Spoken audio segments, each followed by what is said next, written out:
TBC is at an all-time low, a video by Kago Gaming here. Dude, I know I've been watching a bunch of Kago videos recently, but he's been talking about really interesting topics, and this one as well. I'm not too heavily invested in TBC right now, I will say. I'm just playing super casually, waiting for hopefully a Classic Plus in less than 30 days now, by the way. When this video comes out, I think it's 28 days until a Classic Plus announcement because of Blizzcon. That's gonna be super hype. Either way, TBC is at an all-time low. Let's look at the numbers here. Good morning, evening, or afternoon, everybody. Today we have some pretty shocking and sad news. If you clicked on the title, you know that TBC has hit. Yo, is this the first video with the brand new camera, by the way?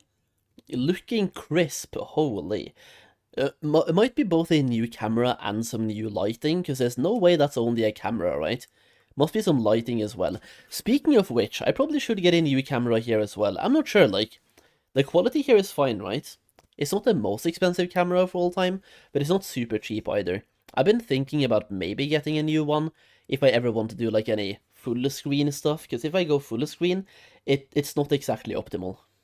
An all-time low. And I just want to be clear, I've been covering numbers for almost 2 years now, whether it was SOD, whether it was MOP, whether it was in TBCs. These have been weekly or bi-weekly videos. I'm not here to doom TBC at all. I just like to look at what we see. The actual data that we get is one of the only consistent data sources that we have to represent population numbers in any way, shape, or form. And that's why I cover these. I think it's very important to have these conversations and obviously talk about reasons why this might be happening and just share, general passion and enjoyment for the game. I don't want TBC to die. I'm not trying to be that doomer video, but this is still a fact. And we're going to dive right into it. And I'll see you then.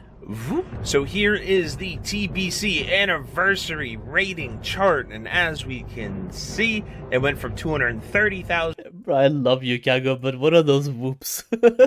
Whoop. Oh my, looking at those numbers, by the way, okay, I'm surprised, I will say, already. Raiders. Especially if I look in the bottom right now, that looks kind of alarming. Down to 207,000 raiders, so another 23,000 raider drop. It dropped 25,000 the week beforehand, but this brings us to the all-time low, which makes it possibly more impactful. Then PvP is still sitting there at 22,000. It did go down a little bit, about 2K, but its peak was 33,000 last patch. At least PvP is not at an all-time low right now. It's actually doing quite well even. I mean, I say quite well. It looks like... Actually, it's not even... Yeah, no, bro. It seems to be the 4th worst week. Which is not too bad, considering it's summer and stuff as well. Match in Season 1. So seeing it, hold those numbers pretty strongly is really good. People are enjoying PvP. People are doing PvP. Obviously, people will continue to do PvP because arena weapons are very accessible and very good for a very long time.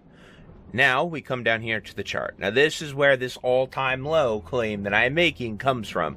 As we can see, the total drop-off was 65,000 to 241,000, and now it's 241,000 down to 218,000, and that really sucks. It is about 23,000 people, but right here, this brings it below week 1 launch of TBC. So launch was 240,000, and what I find super weird is all of phase 1, it just kept going up and up and up. And I know Gruul, Mag, Kara, it's not that hard to get into. The barrier of entry had never been lower, but it just went up and up and up and up, and we got to 331,000. This was phase 2 launch. So like all of phase 1, it only went up until the week before.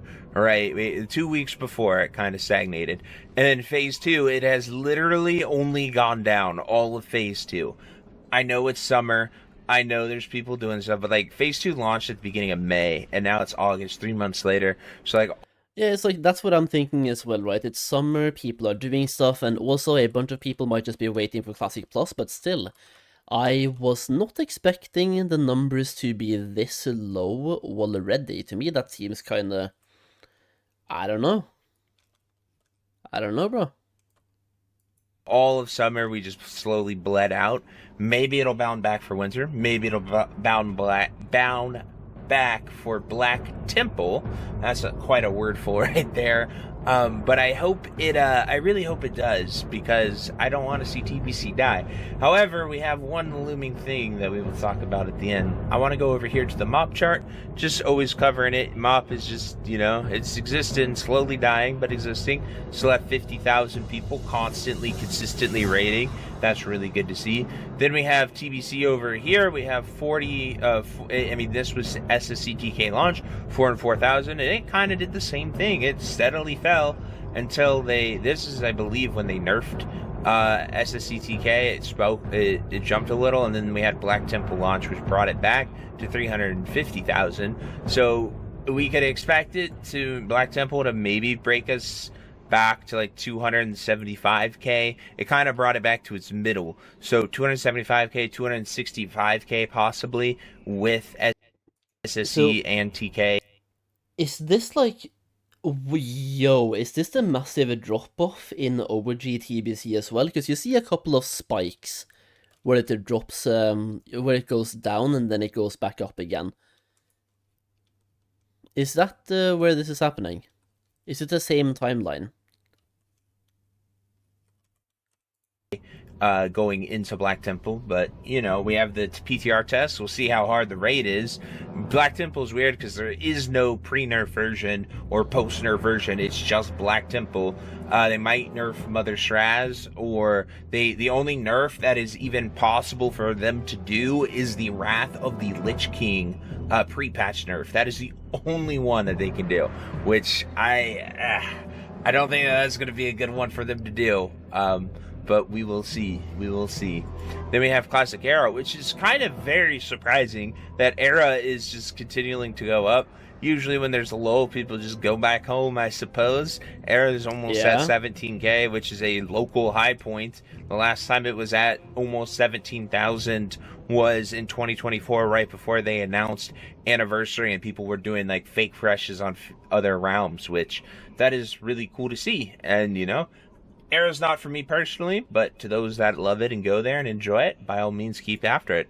And then we have Sod right here. And, Sod is just holding strong at 6,500 people. Sod Fresh movement, it brought it back from about 2K and tripled to, it's like 3.5 times the amount of people that it had. So, always love to see my beloved Season of Discovery up there and keep growing. Obviously, all of this... The Season of Discovery Fake Fresh event actually helped quite a lot as well. I was expecting it to do quite well, but not this well for this long. Because, several streamers have kind of dropped out now as well, so I wasn't really expecting it to hold this strong for such a long time, but it has, and that's really cool to see. Really cool to see. It feels weird, because we are now 31 days until BlizzCon, so almost one of those long months, and we're at BlizzCon, and we know the future of Classic, and I think a lot of people have put so much on this. And I want to show you this little recently data mine thing. We have What the Duck is what I'm going with for this. We have, Yo, dude, yeah, I sent this to a couple of people as well. This is, like, why is this the pet for BlizzCon? That doesn't really make a lot of sense to me. I've tried to think, like, maybe if I put on my super tinfoil hat, maybe they restore Gnomer again. So gnomes, instead of starting where they start now, they would start in Gnomer again and have their own starting zone. And that way we could get this as the classic Clockwork Quacker. Could make sense that way. I just feel like there's so few things related to BlizzCon. They're trying to keep Classic Plus so hidden, right? So maybe there's more to come, more pets, more bundles and stuff that they haven't announced yet. Because so far there's nothing super insane that leads me to be like, yeah, this is Classic Plus 100%. We have this Clockwork Classic Gnome, not Gnome, but like the Quack, and then we have a mount, a weird style mount that could be both retail and classic, and we have some transmog. I guess we also have some housing items related to retail.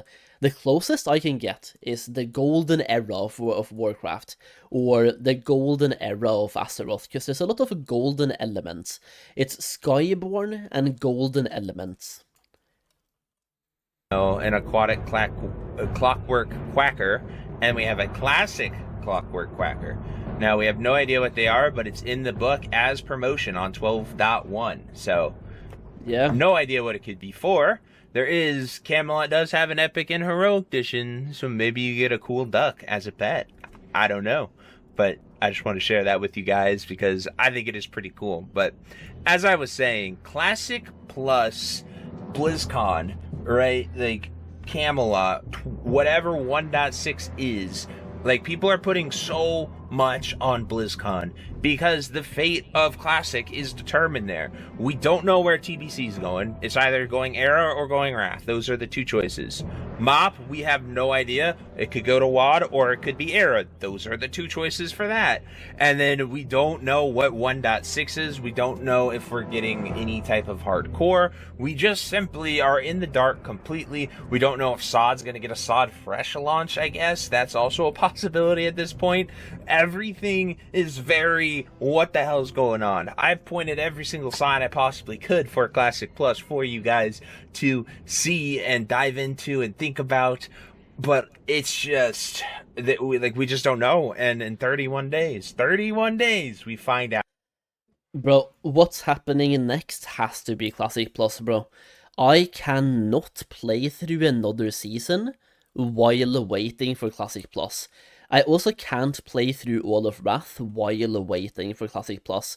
I don't mind playing Wrath if we already have access to Classic Plus, but having to only play Wrath and then no Classic Plus, ooh, that sounds awful to me. I don't know.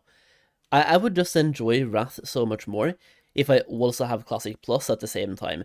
And the reason why is that I already have the characters I want to play in Wrath at level 70 in TBC. I also have a bunch of gold going into Wrath, so I'm set, right? I just want to raid log, and I think many people are in that point as well, where they want to level up to 80 in Wrath on one character, maybe two, but for the most part people raid on one now, and they're just gonna raid log, which means you play Wrath for like 3 hours a week. It's cool to have Classic Plus going on at the same time then. That way you have more gaming to do than 3 hours a week. I mean, for some people 3 hours is enough, and more power to you. But I want to play, I want to play WoW. I want to immerse myself in WoW, and I haven't really super immersed myself recently. I mean, I say that, but I played TBC's launch a lot and Midnight's launch as well. So it's only been like 5 months now since I fully no-lifed WoW. But yeah, I want to go back in. I want fresh, bro. Classic Plus. That's a fresh environment. It's also like super fresh because everyone starts at the same place and nobody knows anything, which is going to be cool. And I couldn't be more excited for it. But to me, these TBC numbers that he showed earlier as well, even if it's the summer like it is, it's still surprising, man. It really is. It's the lowest point TBC has been, rating-wise. In the middle of everyone coping about it being fine and being the most popular version of the game ever. Anyway, let's take a look at our other metrics. It is 8 p.m. on a Tuesday, and Night Slayer is only at 6 layers. So we're higher than 5 that we have been every time I've looked at this. I like to do varying times, but we are literally at peak rating hours on Tuesday on reset day. Auctions are up to 145,000, so that's good to see auctions going up as well. We have big changes with flasks coming to a vendor with phase 3, and we also have the destruction potion and haste potion change, which will be very interesting. So people might be liquidating assets, stockpiling, getting ready for Black Temple phase 3, Hyjal, all that fun stuff. But it is good to see the auction house climb up, so we're +1. Yeah, to be fair, liquidating assets, I might do the same, because most of my gold in TBC right now is bundled into items, and even though some of them will probably go up in price even more over time, it's smart to sell while people are buying, so right now might be a prime selling point for some of the items that I have. Layer and we are +1 in auction, so that is a good sign that it is on the up and up. Hopefully we never have to say it reaches an all-time low again, but these weeks coming up until Black Temple, we might dip below 200k, which would be very alarming, and I really hope we do not. But bro, if it does, you just know that he's gonna make a video saying TBC is dead. It's dead, it's over, it's time to pack it up and go home, boys. Yeah. Time will certainly tell. But anyway, guys, let me know what you think. If you truly think TBC's dying, if you think it's BlizzCon fever, if you think it's the summer months, just whatever you think it is, definitely drop it down below. I can't wait to read it. And until next time, I'll see you later. Hope you have a great day. Bye-bye. Alright, there we go. Yeah, no, dude, yo, the new camera you had, that was crisp. That was a good one, holy. That looked really good. The lighting as well. Surely this must have been a new camera. I cannot remember seeing a video with this camera before. Alright, TBC is apparently dying. I don't like that, but apparently it's not good. If you guys are playing a lot of TBC, by the way, let me know how you feel. Does it feel like it's dying? Does it feel like it's at the lowest point that it's been ever? Because whenever I log in, I usually just play the auction house right now. I level an alt as well, but I'm still doing pre-TBC stuff, so for me the world kind of feels rather dead, but it makes sense because most people, they just buy boosts now. But me, I am leveling the full natty way. But yeah, I don't know, I feel like TBC is doing fine. Also, it's doing fine for what it is. I feel like Blizzard has kind of just left TBC alone. Whether that's a good or a bad thing, I think it's like individual. Some people love that because they're like, oh, TBC is the best version of the game. And then some people don't love it because we could have had so many changes, right? They could have given us pre-nerf raids, perhaps, maybe. Or a toggle ability where you can toggle between raid difficulties. Or they could have given us, like by now I think the pre-nerf heroic dungeons should be post-nerf as of phase 2. They could have done a lot. They could have given us badges, they could have given us the alpha, beta, gamma dungeons from Wrath. It just feels like they gave us TBC and left it alone. Which some people probably love, and some people don't love as much. But hey, that's the video. I'm going to leave a link to Kago's video down below as well. Thank you for watching me watch Kago today. I'll see you guys next time.